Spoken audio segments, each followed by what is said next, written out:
Hi guys, English Picker here. These are my picking finds for the third weekend in January 2012. Just here enjoying a nice cup of tea, keeping myself sharp. And so these are some of the bits that I found. So I've got some absolutely belting things this weekend. Everything from toys to coins to games to Bruriana. So on Saturday I went to an antiques fair, really good antiques fair, about 25-30 miles away, something like that. Then I went to a outdoor antiques market, which I didn't get so much, which is about another 10 miles away. Got one coin and one piece of jewellery. And then went to a couple of thrift stores. Then today on Sunday I went to two car boot sales. One was it was a 50-mile round trip, and then on the way back I hit my usual one. You know, hit and miss, some good stuff. So a lot of travelling though, so got to take into account fuel miles and stuff like that really. First of all, I'd like to talk about this thing I've been talking about recently about expanding your network, telling people what you do, saying to them, do you know anyone who's got any antiques, getting rid of stuff, that sort of thing. And a friend of mine said, oh yeah, my partner's got a load of jewellery she wants to get rid of. So I said, oh, I normally pay a good rate for those sort of things. And this is what they came back with. This huge bag of mainly nasties. Well, I hope they're not watching this by me saying nasty, but hoop earrings. It took me a couple of hours to go through it all, the magnet and the loop and stuff, and this is what I pulled out. I gave him £6 towards it, so that was a fair price, I thought. I got this silver earring. I got another silver one here, a lone silver earring here, and one piece of 9-carat. So not bad. I mean, for £6. I mean, there's £6 just in these two pieces here. So you've got about a tenner's worth of gold there, and about another £3 or £4 worth of silver there. So not bad. And they said that I can keep the rest. So I'll probably put that as a job lot of costume jewellery on eBay. You have to be careful with that sort of thing because sometimes people bid on it thinking it's silver or whatnot, so you've got to be quite clear that it isn't. So also in the same vein, my friend Travis said, oh, you buy and sell things, and he gave me these. They're promotional placemat things that he was making, made out of this stuff called corian, which is what they make countertops out of. It's a fake marble. And then there's also this other stuff called paper stone, which is a mixture of paper with a bonding agent, which is really hard. And the rejects, and he said, oh, I'm sure, if they're any use to you, can have them. That's great because I've sold corian before. Wood turners buy it for inlay, so even though it's got carving on it, they inlay it into a piece and then they can turn it on the lathe. So I've sold pieces like this for about £5 each before, so normally the cutouts of where they put taps and things like that I've sold. So yeah, so that was really nice of him. So it's free money. It's fantastic. So it just shows you getting the word out there. It can really help. Oh, also I got this free coin folder from a friend.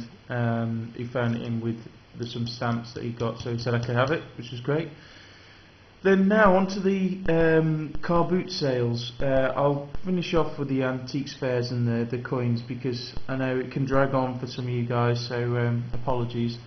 I picked up this cool bit of Bruriana, McEwen's lager, nice enamelled tray, says it was from the ship in. Yeah, really cool, really nice condition. A couple of little marks on the surface, but nothing too major. The enamel's all good. Paid 50p for it. It was £1, but I knocked it down on that. Then I got this toy here. I don't know what it's called, apologies, and I don't know if it works, but I bought it really early this morning. It was really dark. I was using the torch.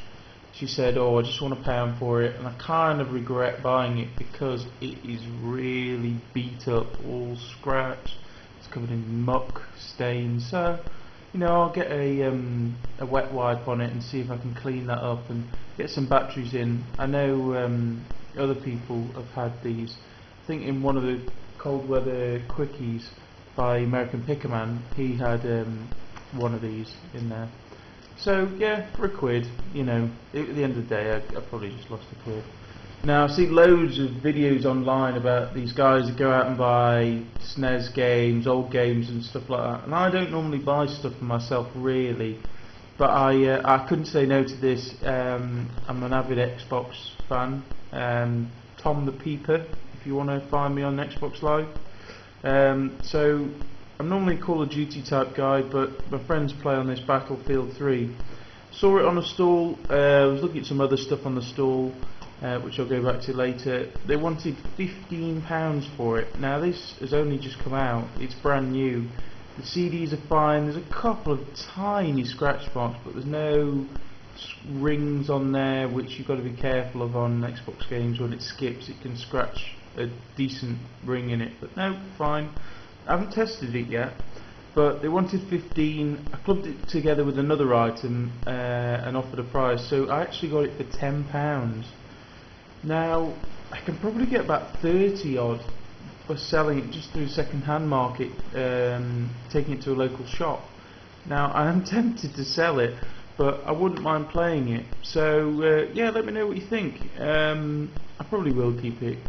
I'll play it for a bit and then maybe cash it in. It was something that was an unwanted Christmas present basically. They opened it up, played on it, weren't a fan, they're more into sports games, he said, so we wanted to sell it, which is fair enough, you know.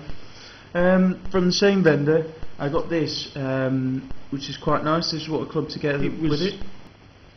It was in a HS Samuel box, but it looks to be, I don't know if it's a sort of amalgamation. This looks to be a charm bracelet, one of these new charm bracelet type things which end up bobbing people off for loads of money, type thing there. And then the chain here is actually 9 karat gold.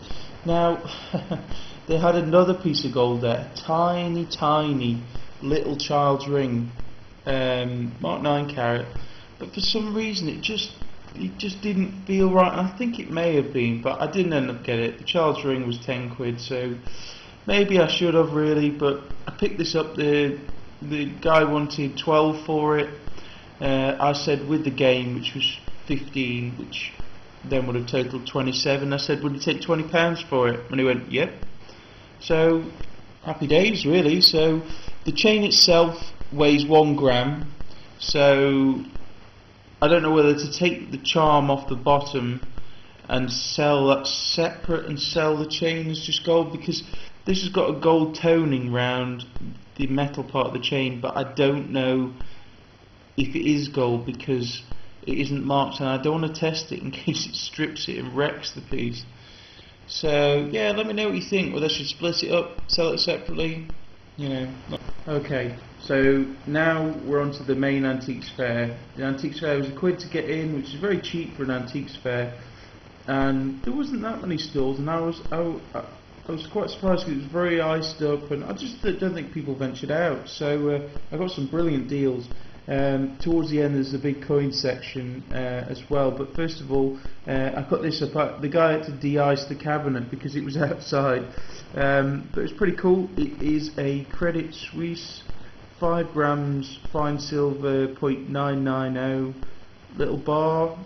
Someone soldered on a loop at the top and put made it into a pendant, which is cool. He was asking 5 for it. I said, would he take 3? And he said yes. So really cool. 5 grams of silver, so might keep it for myself, but likely I'll put it on eBay because they go for between £10 and £15.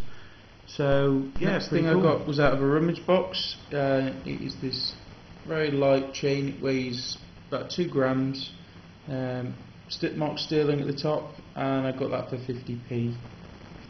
Then onto this one. This is one of the major purchases of the day. It's a stone, I'm not sure the stone, but it's sort of metallic looking, and the name escapes me. Stone in a silver mount on this sort of barley twist, whatever you call it, chain. It's got a set of English hallmarks on there with the lion and etc etc, which was good because you can't get the stamps for that. You can get a 925 stamp and it's fairly easy to fake it up, but this is really legit. The chain's quite light. It weighs about, it's about 2/3 of an ounce, say, something like that. That's without the stone on there, because obviously the stone would be most of the weight. And I paid £9 for it, knocked it down from 12. So yeah, I think I've got a really good deal there. That should go for £15 to £20, I'd say, on eBay. So some jewellery here. To the second antiques fair I picked up this. It's really bizarre. It's got this bizarre picture on it, and it says Max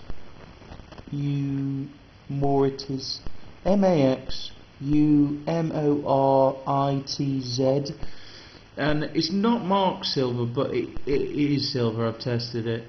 I paid 25p for it, so who knows what it is, but it'll go in the scrap bin. Then for the first antiques fair I picked up this really cool ring. It's got, I think, rose quartz or something in the top. Silver, not a huge weight to it. I paid £2 for it. So that'll go in with a scrap block. Then I paid £3, which was probably a bit too much for this ring. It's quite nice. It's got moonstones in the top. You know, there's the weight there in scrap. And then I paid £2 for this one, which is quite roughly done, but again, just buy it for the scrap. I mean, this is about £3-4 worth of scrap, so I'll go in with a scrap lot. So, you know, not too bad.